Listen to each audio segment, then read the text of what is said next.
Kharkiv, la forteresse réputée imprenable, a-t-elle vraiment été conquise sans un seul assaut frontal massif? À première vue, la question paraît presque absurde, un contresens stratégique digne d'une fiction. Pourtant, ce qui s'est joué devant les murs de Kharkiv a bel et bien bouleversé les certitudes séculaires du monde militaire et entré dans la légende non pas pour son carnage, mais pour sa subtilité. Pendant des décennies, Kharkiv a incarné l'idéal de la citadelle indestructible. On aurait dit une version moderne de Constantinople ou de Sébastopol. Chaque rue, chaque carrefour, chaque immeuble avait été pensé, repensé, fortifié. Les ingénieurs militaires, inspirés par le siège de Stalingrad ou les défenses de Verdun, avaient mobilisé des ressources colossales pour sculpter le paysage urbain en une machine à broyer l'envahisseur. Tranchées, bunkers, réseaux souterrains, pièges explosifs, champs de mines, tout y était. Pour comprendre la transformation de la ville, il faut remonter une dizaine d'années en arrière. Dès la montée des tensions, Kharkiv a été désigné comme la plaque tournante de la résistance. Un peu comme Maginot jadis, les planificateurs ont imaginé une ligne continue de défense urbaine, intégrant les enseignements de la Première Guerre mondiale et des conflits récents en Syrie ou à Mossoul. Chaque façade, chaque cour intérieure pouvait se transformer en réduit autonome. Les caves des immeubles, interconnectés, offraient des itinéraires invisibles pour les troupes, tandis que des stocks de vivres, d'eau et de munitions étaient disséminés partout. Kharkiv, c'était une ville dans la ville, un labyrinthe à la fois pour la défense et pour la confusion de l'ennemi. Ce dispositif titanesque reposait sur une garnison de 75 000 hommes, majoritairement constituée de soldats aguerris, mais aussi de volontaires et d'unités nationalistes. Ces derniers, motivés par une idéologie farouche, servaient non seulement de combattants, mais aussi de gardiens de la discipline. Les souvenirs des défaites passées, des évacuations chaotiques et des sièges sanglants hantaient tous les esprits. Ici, il n'était pas question de céder le moindre mètre sans une lutte acharnée. Les analystes occidentaux, s'appuyant sur des modèles historiques, prédisaient une répétition des pires affrontements du siècle précédent. On imaginait déjà un second Stalingrad, une nouvelle bataille d'Alep, une guerre d'usure où chaque pâté de maison exigerait des semaines, voire des mois de combats acharnés, avec des pertes humaines terribles et une ville réduite en ruines. La presse, les experts et même certains états-majors étrangers tablaient sur un siège interminable, où l'assaillant s'épuiserait avant de pouvoir seulement effleurer le centre-ville.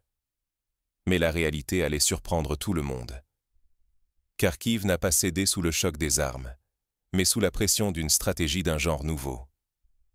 Cette stratégie, inspirée des succès foudroyants de la guerre de l'information et des opérations hybrides, a misé sur la maîtrise totale du renseignement, de l'isolement et de la guerre psychologique, balayant les modèles classiques comme un vent d'hiver chasse les feuilles mortes. Pour mesurer l'ampleur de ce bouleversement, arrêtons-nous un instant sur les préparatifs invisibles de l'opération. Dans les mois précédant l'attaque, un effort de collecte de renseignements sans précédent a été lancé.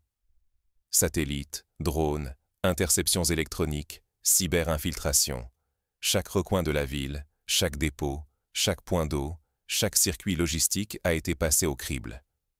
Les Russes, mais aussi leurs alliés et leurs partenaires technologiques, n'ont rien laissé au hasard.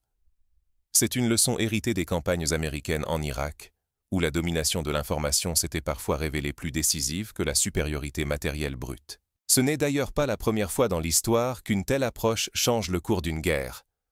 On pense, par exemple, à la prise de Québec en 1759, où la ruse et la surprise stratégique, plus que la supériorité numérique, ont permis de franchir des défenses théoriquement imprenables.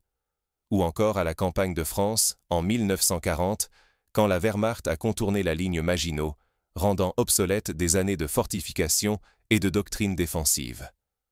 À Kharkiv, cette préparation s'est traduite par une cartographie exhaustive des défenses, une surveillance constante et une analyse comportementale des chefs ennemis. On a même infiltré des agents derrière les lignes, chargés de mesurer le moral des troupes, de rapporter les querelles internes, d'identifier les points de friction. Grâce à une telle masse d'informations, les planificateurs ont pu bâtir un plan où chaque étape, chaque réaction potentielle de l'ennemi était anticipé comme dans une partie d'échecs, jouée avec 10 coups d'avance. Mais l'innovation ne s'est pas arrêtée là. Refusant le piège de l'assaut frontal, le commandement russe a opté pour une stratégie d'encerclement progressif, à la manière des grandes manœuvres napoléoniennes ou de l'opération Bagration en 1944.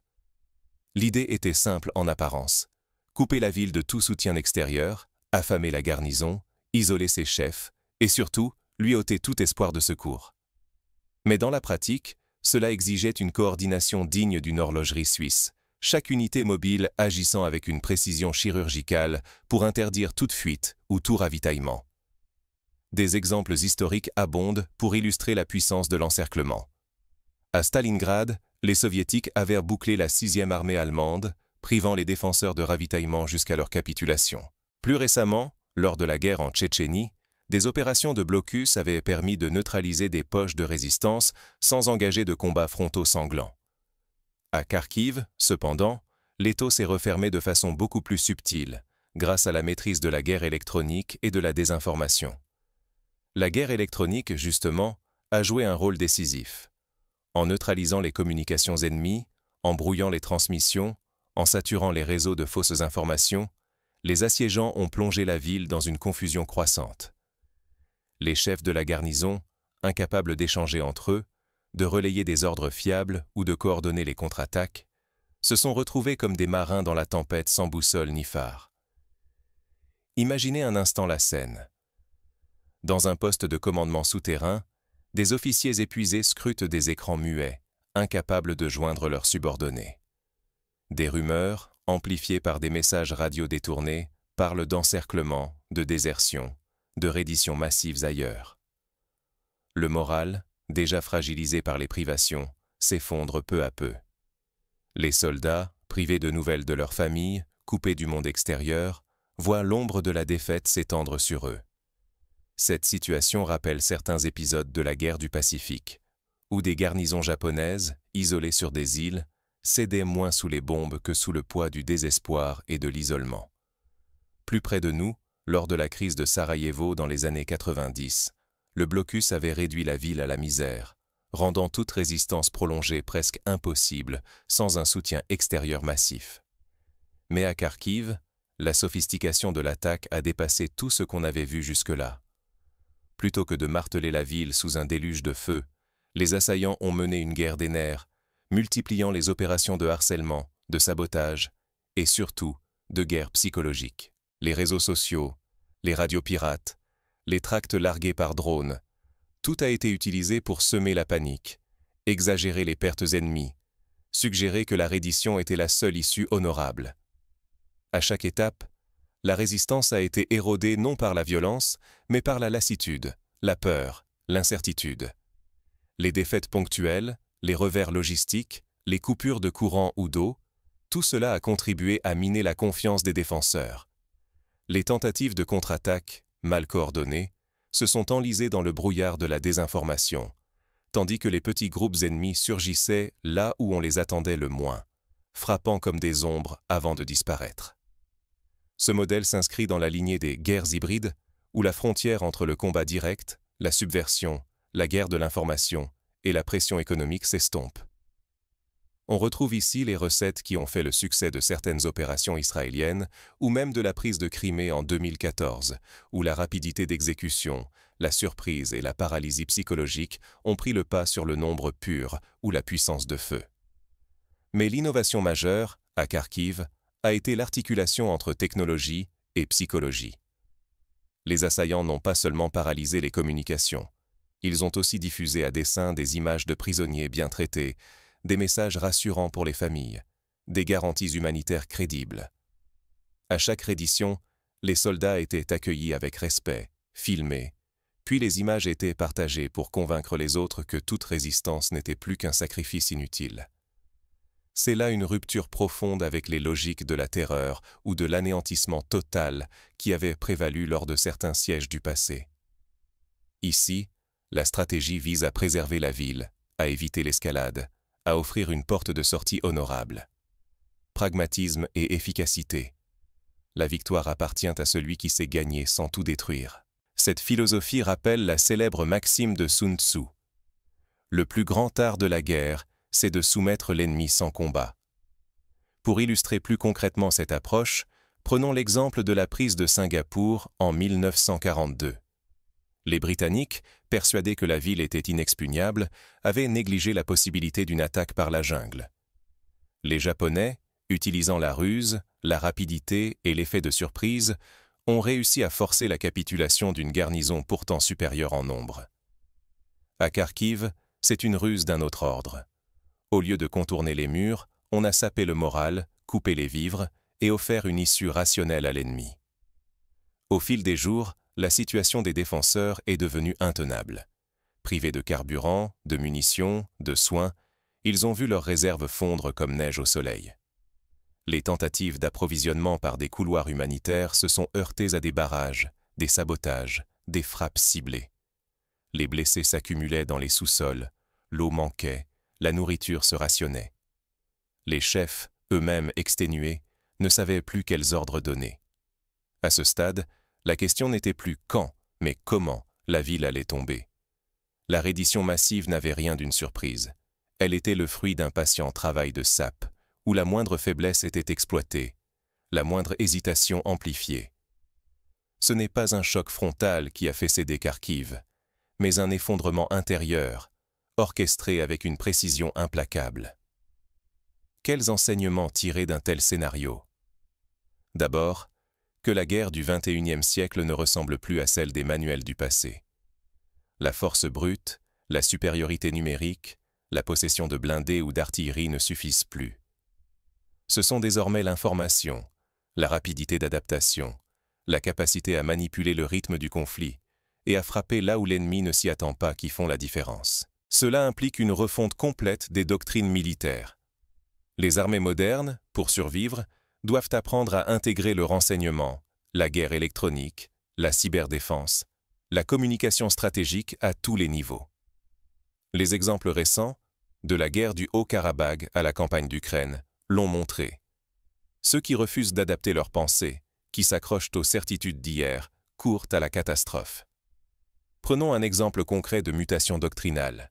Après la guerre du Golfe, en 1991, les États-Unis ont compris la nécessité d'intégrer les systèmes de commandement et de contrôle automatisés, capables de synchroniser des milliers d'unités sur un théâtre d'opération immense.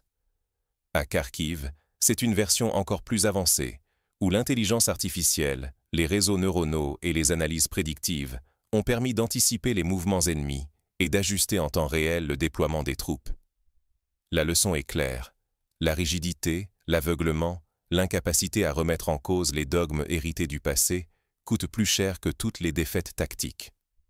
Ceux qui, comme la garnison de Kharkiv, ont cru à l'invulnérabilité de leur système, ont été balayés par la rapidité, la souplesse et l'innovation de l'adversaire. Dans le monde économique ou politique, on observe des dynamiques similaires.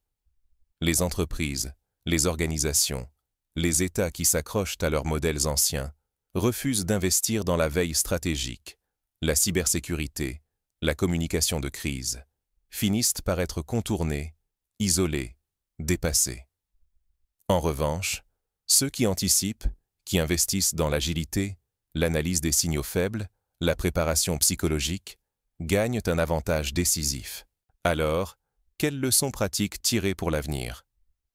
D'abord, l'importance de la formation continue.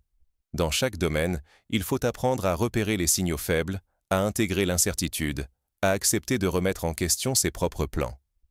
Ensuite, la nécessité de la coordination totale entre les différentes branches d'une organisation. Sans partage de l'information, sans adaptation rapide, la moindre faille peut devenir fatale. Enfin, la question du moral. On l'oublie souvent, mais la psychologie des acteurs compte autant, sinon plus, que les moyens matériels. À Kharkiv, c'est le moral qui a cédé le premier, bien avant les murs. Savoir écouter, rassurer, communiquer, anticiper les réactions émotionnelles, voilà ce qui distingue les stratèges des simples techniciens. Pour illustrer cette idée, pensons à la gestion d'une crise sanitaire ou économique. Ceux qui ont su communiquer clairement, donner des repères, offrir des solutions crédibles, ont évité la panique et maintenu la cohésion. Ceux qui ont laissé circuler les rumeurs, les doutes, l'incertitude, ont vu leur organisation s'effriter, parfois jusqu'à la chute. À l'ère de l'incertitude, le meilleur atout reste l'intelligence stratégique. Savoir voir ce que les autres ignorent, agir alors qu'ils hésitent, penser demain pendant que d'autres s'accrochent à hier. C'est là, au cœur de cette dynamique, que se joue la survie et la victoire, qu'il s'agisse d'un champ de bataille ou d'une salle de conseil d'administration. Kharkiv restera dans les annales comme la première grande citadelle du XXIe siècle tombée sans assaut massif, mais aussi comme le symbole d'un basculement irréversible. À l'avenir, la puissance ne sera plus mesurée en divisions de chars ou en tonnes d'obus, mais en capacité à surprendre, à s'adapter, à gagner l'adhésion ou la résignation de l'adversaire, sans recourir à la destruction totale. Refuser de changer, c'est s'exposer à devenir la prochaine forteresse oubliée, contournée ou submergée sans un coup de feu. Les vainqueurs de demain seront ceux qui auront compris que l'intelligence, la rapidité et l'agilité sont les seules armes vraiment irrésistibles dans un monde qui se réinvente sans cesse. Pour conclure, souvenez-vous, la victoire ne se gagne plus dans le vacarme des canons, mais dans le silence de l'anticipation, de l'analyse, de la communication. Kharkiv en est la preuve éclatante, la première d'une longue série d'exemples à méditer. La prochaine grande bataille pourrait bien se jouer non plus sur le terrain, mais dans les esprits, dans les flux d'informations, dans la capacité à manipuler le temps et la perception. Qui saura dominer ces nouveaux champs de bataille imposera sa volonté sans bruit, sans violence, mais avec une efficacité redoutable. Ne soyez pas la prochaine citadelle à tomber sans comprendre pourquoi. Préparez-vous, formez-vous, remettez-vous en question. Le monde de demain n'appartient plus aux forteresses, mais aux éclaireurs.